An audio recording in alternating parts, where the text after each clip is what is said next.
ஒரு மாசம் 2000 கிலோமீட்டர் இந்த வின்சரை கூட நம்ம டிராவல் பண்ணியிருக்கோம். யூஸ்வலா ரிவ்யூ பண்ணும்போது ஒரு 1 hour 2 hours தான் அந்த கார் கிடைக்கும். அதுல நம்மளுக்கு என்ன ஃபீல் கிடைக்குதோ அதை தான் நம்ம ரிவ்யூவா சொல்லுவோம். பட் இப்போ இந்த ஒரு மாசமும் 2000 கிலோமீட்டர் ஓட்டுனதுல எனக்கு ஃபீல் ஆன பாசிட்டிவ்ஸ் அண்ட் நெகட்டிவ்ஸை உங்களுக்கு இந்த வீடியோல ஷேர் பண்ண போறேன். இந்த வின்சரை பொறுத்த வரைக்கும் கிரேட் அப்படின்னு சொல்ற விஷயம் இதுல இருக்கக்கூடிய ஸ்டேரிங். இதுல இருக்கிறது ஒரு எலக்ட்ரானிக் பவர் ஸ்டேரிங் தான், பட் இருந்தாலும் சூப்பரா கேலிபிரேட் பண்ணிருக்காங்க. ஃபெதர் டச்சா இருக்கு யூஸ் பண்றதுக்கு. ரெண்டாவதா கிரேட்டான விஷயம் இதுல இருக்கக்கூடிய throttle ரெஸ்பான்ஸ். யூஸ்வலாவே ஈவி கார்ஸ்ல இன்ஸ்டன்ட் டேப்ல உங்களுக்கு ஃபுல் டார்க் கிடைக்கும். இது வந்து உங்களுக்கு அந்த 136 PS பவரையும் வித்தின் ஃபிராக்ஷன் ஆஃப் செகண்ட்ஸ்ல டெலிவர் பண்ணது. throttle ரெஸ்பான்ஸ் அமேசிங்கா இருக்கு. அண்ட் இந்த கார்ல ரொம்ப முக்கியமா சொல்ல வேண்டியது, இந்த கார்ல ஆஃபர் பண்ணக்கூடிய சீட்டிங் கம்ஃபர்ட் அமேசிங்கான கம்ஃபர்ட். நல்ல ஒரு பெரிய சீட்ஸ் கொடுத்துருக்காங்க. சோஃபா லைக் குஷன்ஸோட இருக்கு.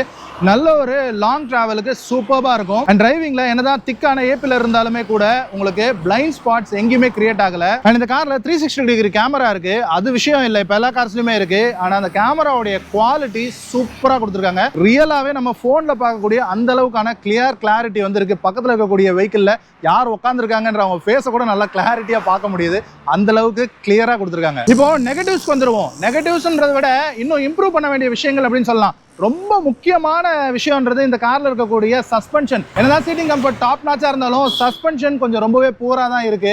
வெர்டிகல் மூவ்மெண்ட்ஸ் இருக்கலாம், தப்பு இல்ல. ஆனா இதுல கொஞ்சம் ஹரிசாண்டல் மூவ்மெண்ட்ஸ் இருக்கு. அது ரொம்பவே வெஹிக்கிள் பேசஞ்சர்ஸை டிஸ்டர்ப் பண்ணுது. இந்த வின்சர்ல எல்லா கண்ட்ரோல்ஸுமே அந்த சென்டர்ல இருக்கக்கூடிய அந்த 15 inch ஸ்கிரீன்ல தான் கொடுத்துருக்காங்க. அட்லீஸ்ட் இந்த அவுட் சைட் ரியர் வியூ மிரருக்காவது க்ளோஸ் பண்றதுக்கு ஒரு பட்டன் கொடுத்துருக்கலாம். மோட்டரைஸ்ட க்ளோஸ் பண்றதுக்கும் நீங்க ஸ்கிரீன்லயே பண்ண வேண்டியதா இருக்கு.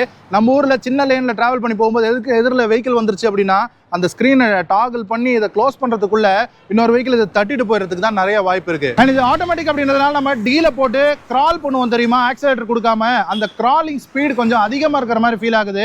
ஒரு மாதிரி கிராவலான இருக்கிற ரோட்ல இல்ல ரோட் நல்லா இல்லாத ரோட்ல போகும்போது ரொம்ப அப்படியே ஒரு ஜிட்ரி பர்ஃபார்மன்ஸ் அப்படிங்கறத கொடுக்குது. கொஞ்சம் கிராலிங் ஸ்பீட் கம்மியா இருந்தா கூட இந்த சஸ்பென்ஷனுடைய அந்த ஸ்டிஃப்னஸ் வந்து நமக்கு ஃபீல் ஆகாம இருக்கும். கடைசியா இந்த பாயிண்ட பாசிட்டிவாவும் எடுத்துக்கலாம், நெகட்டிவாவும் எடுத்துக்கலாம். இந்த கார்ல பிரேக்ஸ் வந்து ரொம்பவே ஷார்ப்பா இருக்கு. யூசுவலா ஈவி கார்ஸ்ல அந்த அளவுக்கு ஷார்ப்பா இருக்காது. பட் இதை வந்து நீங்க உங்களுடைய டிரைவிங் ஸ்டைலுக்கு ஏற்ற மாதிரி தான் நீங்க வந்து யோசிக்க முடியும். எனக்கு இது ரொம்ப ஷார்ப்பா இருக்கு. அதை வந்து நான் வந்து கொஞ்சம் நெகட்டிவா ஃபீல் பண்றேன். பிரேக் அடிக்கும் போது உள்ள பேசஞ்சர் குலுங்குற மாதிரி இருக்கு.